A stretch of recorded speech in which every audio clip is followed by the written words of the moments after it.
My name is RaeAnn Ramsey, and I'm going to talk about Frank Lambert, Peddler in Divinity, George Whitefield, and the Great Awakening. This was an interesting look at an incredibly important time in American history where, as we see Europe expand into the New World, particularly England, there is a great competition for power.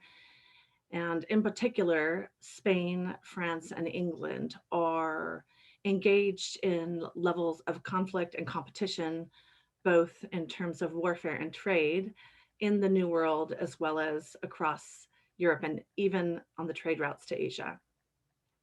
So, as the Great Awakening begins in the United States, or what is then still British America, it's a sort of revivalism. You see, people had become focused on these new opportunities, and we see a decline in a lot of the European Protestant religions, including Puritanism.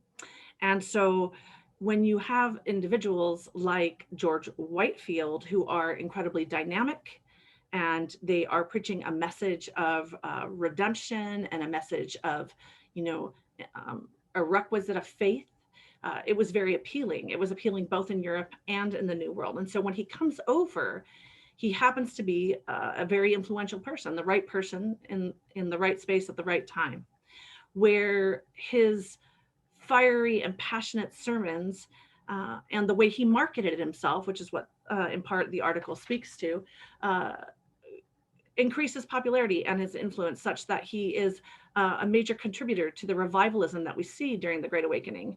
And his, if you will, his marketing, the publication of his sermons, his travels, and all of those things, they allow him to be a sort of religious celebrity. And of course, that's my word. And one of the points that Frank Lambert is making is that he was, if you will, a sort of religious opportunist in that he understood his audience and he understood also the, if you will, economic advantages to marketing himself the way that he did. And when you look at that combination, we're right, at the precipice of some uh, really key inventions that are going to push the new world into the industrial revolution. We are dealing with a lot of natural disasters. Leading up to the middle of the 18th century, there was earthquakes, there was a diphtheria outbreak, there were thunderstorms on the northern New England regions. And in that case, people were feeling somehow nervous and threatened, if you will. And it's interesting because actually, if you read John Howard's book on this topic, he alleges that Whitefield really takes advantage of people's anxieties, as do other preachers or ministers of the time.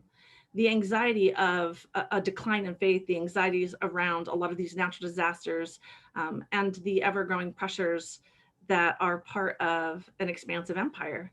So, as British citizens, they were well aware of the potential conflicts that were happening across those regions, and that is in terms of the regions of the whole British Empire. So there are a myriad of activities that are creating layers of concern or perhaps unrest or influencing the market and trade at the time, actually. And so then you have someone who's savvy and articulate and dynamic, like George Whitefield, who has already had a following in Europe and now comes over to the New World and, of course, is incredibly popular. And he comes over, of course, and finds great success in earnest. I think it's important to say that he himself was not looking to exploit people. He just was keen enough and convincing enough to take advantage of the conditions and be able to bring people, if you will, to God. And I think this is really interesting because the Great Awakening sort of winds down as we wind up to the 7 Years' War. And of course, the 7 Years' War, your major contenders are France, England, and Spain. And ultimately, England will be the winner, although it will be at a great economic cost, of course. And that victory in the 7 Years' War perches, if you will, England as your one and only world superpower.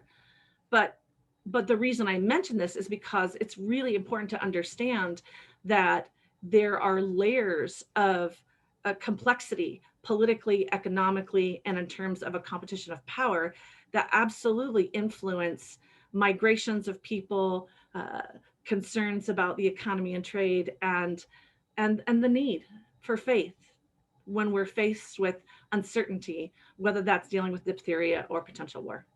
So I think that Lambert's article does do a fair job of understanding everything that George Whitefield probably understood and took advantage of to help people in terms of bringing them to their faith.